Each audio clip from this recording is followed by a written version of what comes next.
Alright everyone, welcome back to another video. Last time we left off here with the Italian raids on Greek towns.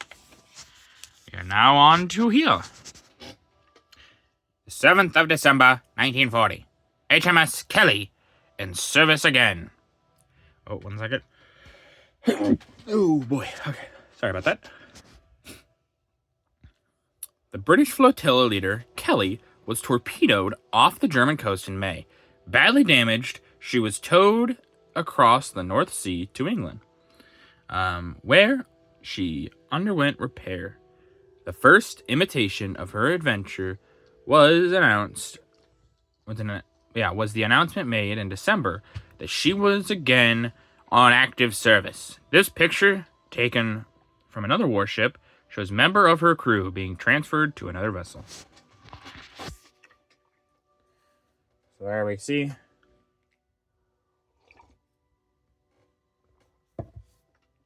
See the Kelly?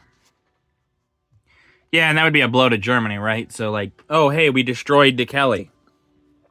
Yeah, we destroyed one of the British ships. Good. Low morale. And then the British can bring it back into service, and you're just like, well, then our efforts were for naught. It was pointless. Another German ship fails to run the British blockade. December 8th, 1940. Scuttled off Cuba. On December 8th, the 5,000-ton Idarwald was intercepted off Cuba by HMS Diomi. Yeah, Diomi. Her crew at once scuttled her, set her on fire, and took to boats. A party of the British ship boarded her, fought the fire right below, and got it under control. But the freighter was past salvation. She soon had to be cast off and sank. Above, a boarding party from the Diomi approaches the burning ship. Right, the Diomi comes alongside the Idarwald as she settles in the water. So, let's see. All these.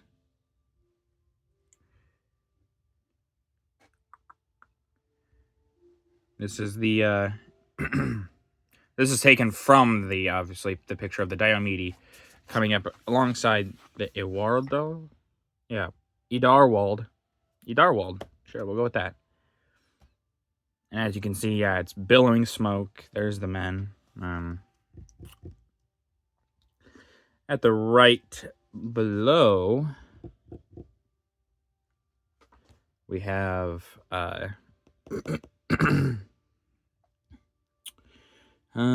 we have the soldiers of the Diomi fighting the fire on the Idarwald. Yeah.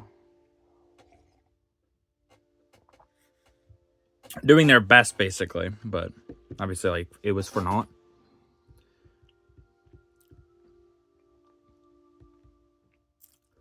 Yeah.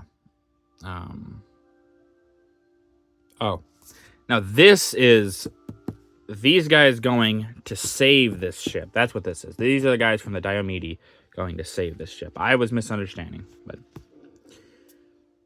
at the right here, we have the Diomi coming alongside the Idarwald, settling as it settles in to be sunk. The British opened an offensive against the Italians in Libya. December 9th, 1940. Menace to Egypt checked. The lull in the Western Desert, which had followed on the Italian capture of Salum and Sidi Barrani in September, was broken on December 9th. At dawn, by the General Wavel's army, began a general offensive. 2 hours later, the Italian camp Nibewe, I don't know, 15 miles from Sidi Barrani, had been captured, 500 prisoners taken, and General Maletti, commander of these Italian advanced troops, killed. The attack had been preceded by a heavy bombing raid, and the previous night on all Italian airfields along the Libyan coast. seriously reducing Italy's air power in North Africa. And during the first day of the advanced 22-hour Italian, the first day of the advanced 22 Italian planes and 1 British were lost, left an Italian field gun put out of action and captured during the advance. The surrounding litter and dead gunner show how quickly it was abandoned. Above, a RAF bomb exploding near an Italian convoy in the desert. Though most of the troops attacked have fallen flat, 1 machine gunner still fights. So here we see the Italian gun just been absolutely destroyed. We see the gunner there. We're not going to point too much to it, so YouTube doesn't see it, but you guys can see it. That gun position has just been wrecked. And all these men laying flat, except the 1 machine gunner. He's like, I will fight till the end. I will take down this plane. Me, Antonio Fiberace? I don't really know. I'm trying to think of an Italian name, but he's going to fight till the last.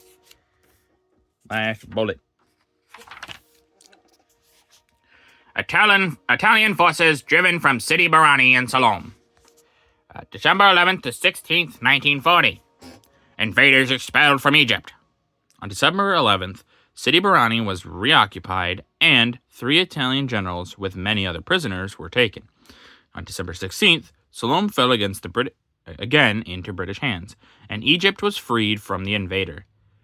Anzacs and Indian troops played a great part in the victorious advance. The pictures show above Italian prisoners mostly destined for internment in India being marched away under guard of a few British soldiers. Below, some of the piles of stones and equipment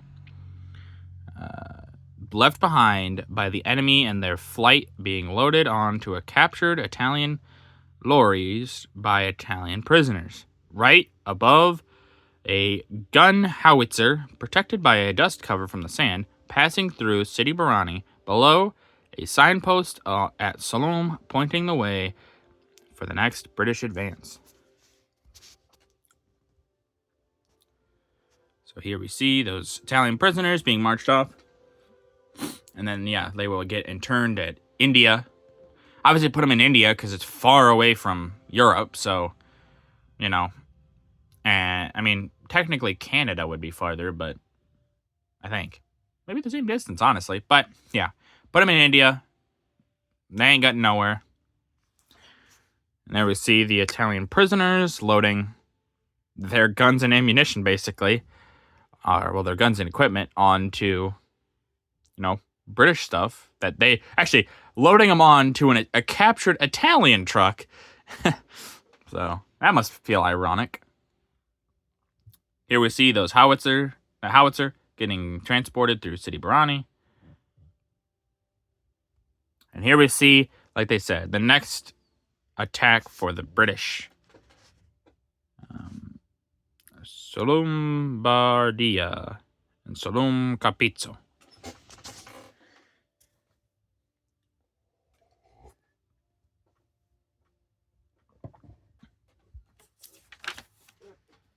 Making sure. Yep. The 16th of December, 1940. British enter Libya. After taking over 30,000 prisoners in Egypt, Wavell's victorious army crossed the border into Libya and occupied Fort Capizzo, south of Bardia, a frequent mark in the past for Britain air attacks, and the first Libyan post to fall into British hands. Advanced armor forces are here seen passing the fort. And you can see the fort has kind of been reduced to rubble in many places. But, we have the heavy cavalry, basically, heading in. Ready to take the fort, or already taking the fort and ready to move through more of Libya to try to cripple the Italians' ability to fight in North Africa, which eventually they will get to, but not for a while.